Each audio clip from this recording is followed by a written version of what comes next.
बहती हवा सा था वो कहाँ गया उसे ढूंढो. कदाचित असेच काही गाणे आपण येणाऱ्या काही दिवसात आपल्या स्टेटसला लावू आणि त्यामध्ये सोनम वांगचुकचा फोटो असेल. कारण कदाचित तोपर्यंत सोनम वांगचुक आपल्यातून निघून गेले असतील. मी हे जे बोलतोय ते अत्यंत जबाबदारीने बोलतोय. कारण आज सोनम वांगचुक यांच्या उपोषणाचा 17वा दिवस आहे. सोनम वांगचुक यांचं आतापर्यंत 8 किलो वजन कमी झालं आहे. त्याचबरोबर त्यांचे ब्लड प्रेशर देखील 109/70 झाले. 25 दिवसापासून सुरू असलेले हे आंदोलन व 17 दिवसांपासून सुरू असलेले हे उपोषण कदाचित त्याच्या अंतिम टप्प्यात आले.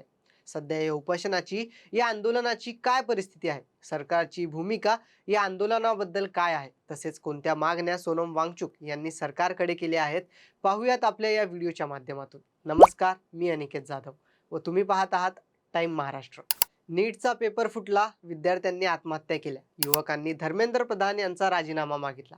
हा राजीनामा ना सरकार पाडण्यासाठी होता ना देशाचे तुकडे करण्यासाठी. पण धर्मेंद्र प्रधान यांचा राजीनामा झाला नाही. उलट धर्मेंद्र प्रधान यांनी मुलाखत देत आंदोलन करणाऱ्यांना तुकडे तुकडे गँग घोषित केले. परंतु तरी देखील धर्मेंद्र प्रधान यांच्या राजीनाम्याच्या मुख्य मागणीसह अभिजित दिपके, सोनम वांगचुक, कॉक्रोच जनता पार्टी जंतर मंतरवर आंदोलन करत आहेत.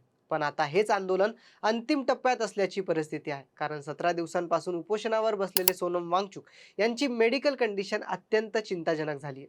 त्यांची प्रकृती तर चिंताजनक आहेच, पण त्यापेक्षा चिंताजनक म्हणजे सरकारकडून आतापर्यंत या आंदोलनाची दखल घेतली गेली नाही, ही जास्त चिंतेची बाब आहे. सरकार दखल घेणार नाही हे तर सगळ्यांनाच ठाऊक होतं, परंतु मुख्य माध्यमांनी म्हणजेच मीडियाने देखील सोनम वांगचुक यांच्या आंदोलनाकडे पाठ फिरवलेली दिसते. पण एवढ्या नकारात्मक परिस्थितीत एक गोष्ट कालपासून चांगली घडत आहे, ती म्हणजे आता डिजिटल मीडिया, मोबाईल जर्नलिझम व सोशल मीडिया इन्फ्लुएन्सर यांनी या आंदोलनाची दखल घेत या गंभीर परिस्थितीकडे लोकांचे लक्ष वेधण्यास सुरुवात केली आहे.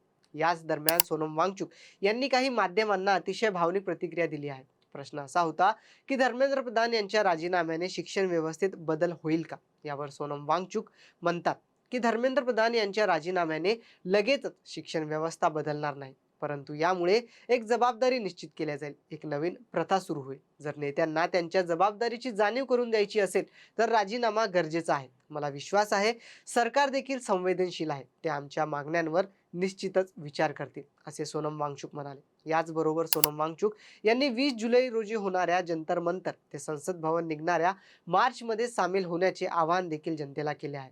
या 20 जुलैला दिल्लीला होणाऱ्या या आंदोलनाला विरोधी पक्षाकडून देखील पाठिंबा मिळताना दिसत आहे.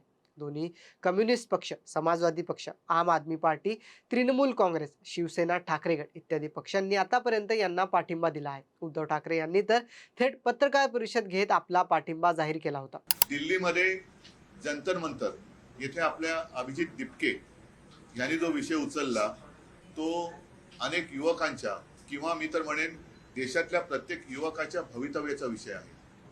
नीट परीक्षेचे पेपर फुटले, त्याच्यानंतर अनेक विद्यार्थ्यांनी आत्महत्या केल्या. कोणी त्याच्याकडे लक्ष दिलेलं नाहीये. सरकारला वेळ नाहीये. सत्ताधारी पक्षाला इतर पक्ष फोडाफोडीमध्ये जास्त रस आहे. पण जिथे देशाचं नशीब फुटतंय, विद्यार्थी आत्महत्या करतायत, त्यांच्याकडे लक्ष द्यायला त्यांना वेळ नाहीये. आणि मी आजची जी पत्रकार परिषद घेतलेली आहे ती त्या आंदोलनाला आणि सोनम वांगचुक यांना पूर्ण पाठिंबा जाहीर करण्यासाठी मी ही प्रेस कॉन्फरन्स घेतलेली आहे. सोनम वांगचुक मला येऊन भेटून गेले गेल्या महिन्यामध्ये. नेहमी मला त्यांच्याबद्दल एक आदर राहिलेला आहे. त्यांच्या खरं म्हटलं तर बुद्धिमत्तेचा देशाने उपयोग करून घ्यायला पाहिजे.